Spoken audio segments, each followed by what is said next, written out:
Welcome to Military Miniatures magazine.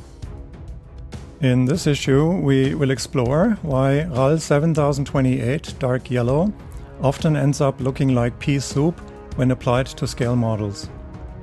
We have in our collection this pea green tiger tank, which a previous owner painted in a 3-color camouflage pattern. So let's see which of our paint samples matches the pea green base color of this Hasegawa 1:72 scale Tiger 1 tank. Here we have Humbrol authentic color HM7 khaki drab, which does match the hue, but is too dark to be a likely candidate. Next up is Tamiya XF49 khaki, which is too dark and does not match the hue of our pea green tiger very well. This is Humbrol 159 khaki drab, which is lighter than HM7 khaki drab, but still not a good enough match for this paint. The closest paint sample in our inventory is Pactra A10 military green, which nicely matches hue and brightness. Since German equipment was never painted in a pea green base color, something must have gone really wrong here. We know that from February 1942 onwards, the beige-gray color for Großgerät, large equipment, was designated RAL 7028 Dunkelgelb.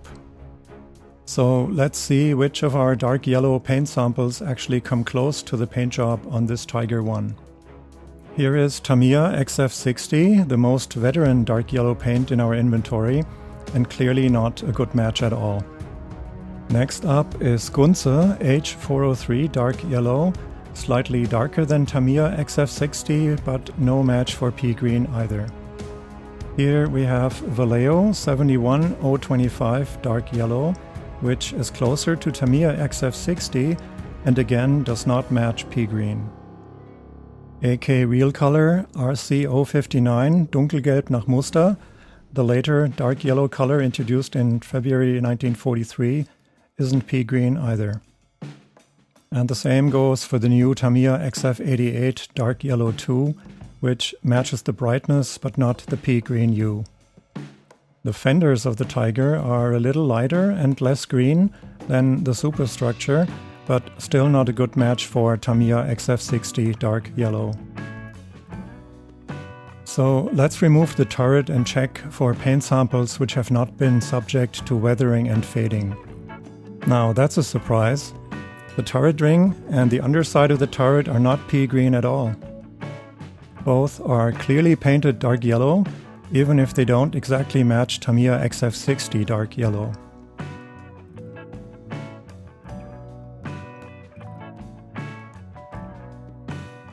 The paint is a little more brownish, and Gunze H403 dark yellow looks like a perfect match here. So there we have it. This Hasegawa Tiger 1 tank was originally painted Gunze H403 dark yellow, and then something happened which changed the base color to pea green.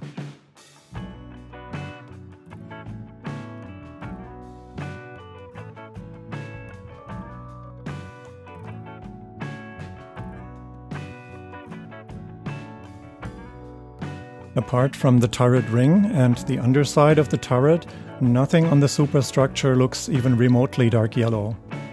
The problem we are dealing with here is called a hue shift. A shift or change in hue caused by the tinting or shading of paint.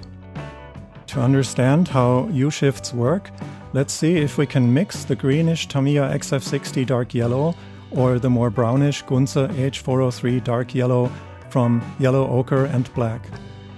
We begin by adding Lascaux 961 yellow ochre to our mixing container. Yellow ochre is a cheap earth pigment which was first processed and used well over 300,000 years ago in Africa. Yellow ochre is such a vivid color, it needs to be desaturated and shaded for most purposes in miniature painting. Now we add a tiny amount of golden 1040 carbon black, also known as lamp black or soot, a readily available paint pigment extensively used since prehistoric times.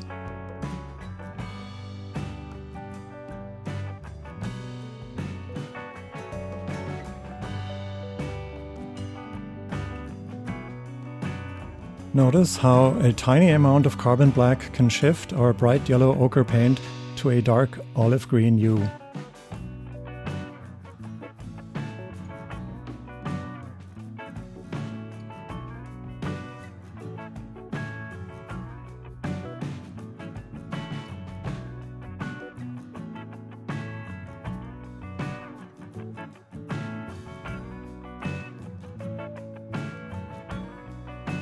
So let's add a little more carbon black to shift this mixture even further towards the olive green spectrum.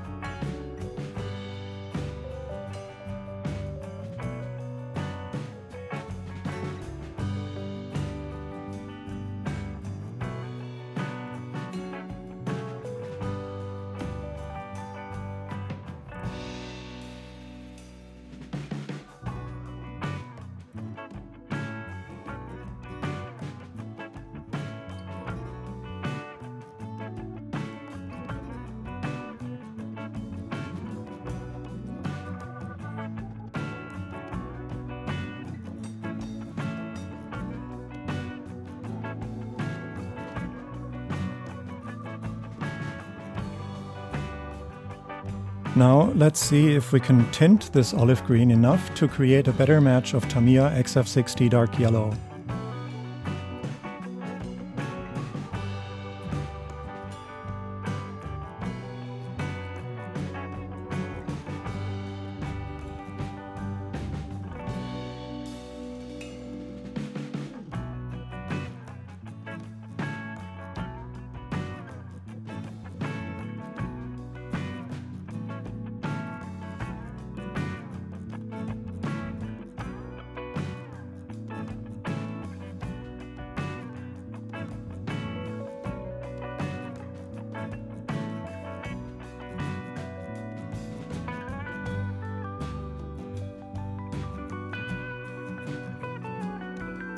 This looks like a good enough match already, and adding a little more zinc white should do the trick.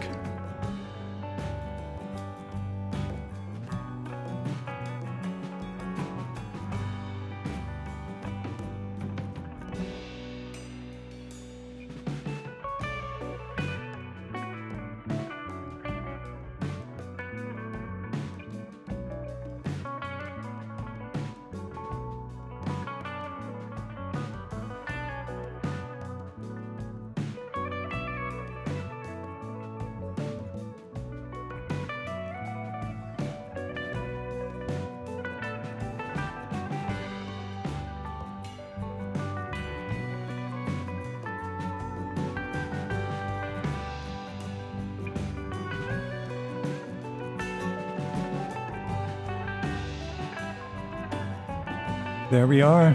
That's a pretty good match for XF60 dark yellow, mixed from yellow ochre, carbon black and zinc white.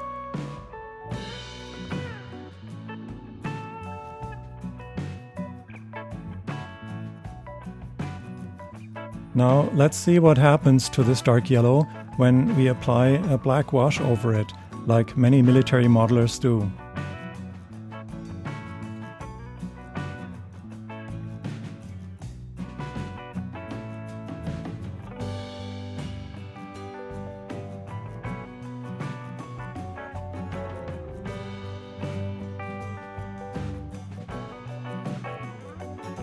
On paper, this wash doesn't work very well, but you can already tell that a black wash shifts the paint towards the green spectrum again.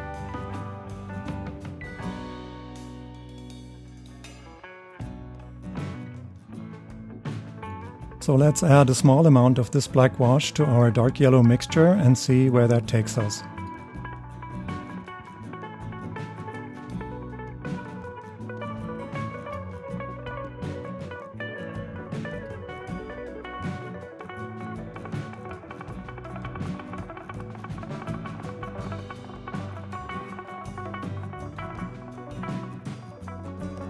Voila! This looks exactly like the pea green we've been wondering about. When we apply this mixture to our Hasegawa Tiger 1, it becomes obvious that this is exactly what happened to the model. The previous owner painted his tank a dark yellow base color and then gave it a quick shade of black, ruining the paint job. The vehicle was not protected by gloss varnish before the wash went on, allowing the dark yellow base color to absorb enough quick shade to cause a significant hue shift towards the green spectrum. What can we learn from this? Don't apply quick shade over the entire vehicle. When doing so will cause an unwanted hue shift from dark yellow to pea green. Instead, gloss varnish the model, then apply a selective pin wash to panel lines, engine gratings, around hatches, vision ports, rivets and other small parts of the vehicle's superstructure. We will get into this technique when we repaint the Tiger One in an upcoming tutorial. Thank you for watching. For more information, you're welcome to visit our website at miniatures.de.